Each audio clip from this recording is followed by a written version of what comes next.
What a roller coaster ride the last 12 hours or so have been. Last night we were celebrating at a small house party where we had gathered to watch the election returns, in disbelief that the United States had finally actually elected an African-American man to the presidency, and done so based on his qualifications, and that this would mark a change, mark a new beginning for this country in the way we deal with our international allies and enemies, in the way that we are perceived around the world, in the way that we choose to treat our populace in many ways. And Rich and I, having grown up in Chicago, watched the scene of the hundreds of thousands of people gathered in Grant Park and wished we had been there, wished we had been confident enough in impending victory that we would have gone to Chicago to be part of the celebration. But as we went to bed last night, the news was not looking good for the other major important issue of the night, which was Prop 8 here in California. And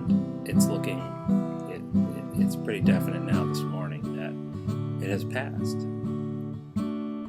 And last night it looked like it was going to pass, and yet in the exuberance of the presidential results,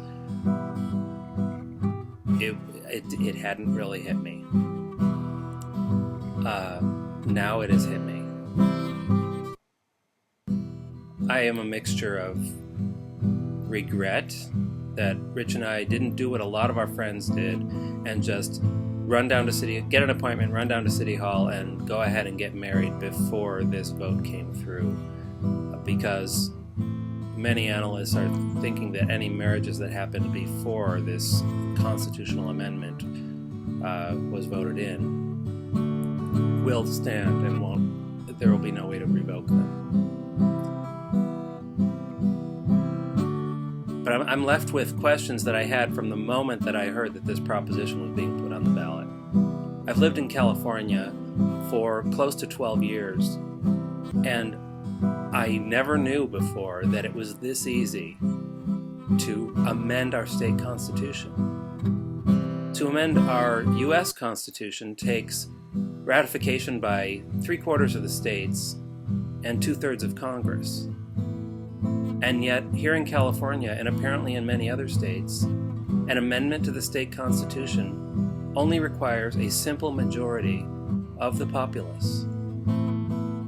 So, because of that, it looks like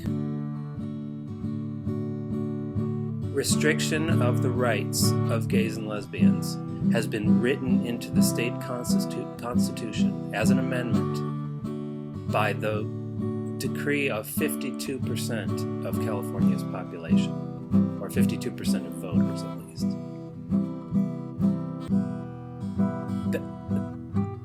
That's not what this democracy was supposed to be about.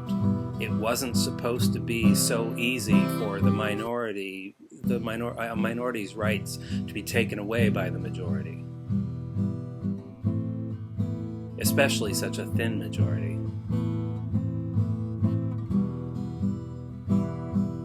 My rational mind is telling me this will pass. There will be other challenges, there will be other propositions, other legal battles, and eventually, within my lifetime, Rich and I will be able to, once and for all, be married and not have to worry about it being taken away. And we'll be able to do it the right way, be able to invite our families and friends and actually, in comfort, celebrate the momentous and long-delayed occasion. Next summer, Rich and I will have been together 20 years, and I was really, really hoping that we'd be able to celebrate that anniversary by finally having the experience I just described. And unfortunately, it looks like that's not in the cards right now. Maybe our 25th anniversary can be a a better occasion. But I wanted to take this opportunity to just thank so many of you who made videos or sent me emails or left me comments or tried to talk your friends and family who live in California to vote against Prop 8. As I've found so many times, I've gotten so much support from all of you, and it really means the world to me. It's because of all the people I've met here across the country and across the world that I have hope that this kind of bigotry will not stand. It will eventually fall. It's just going to take a little longer than we had hoped.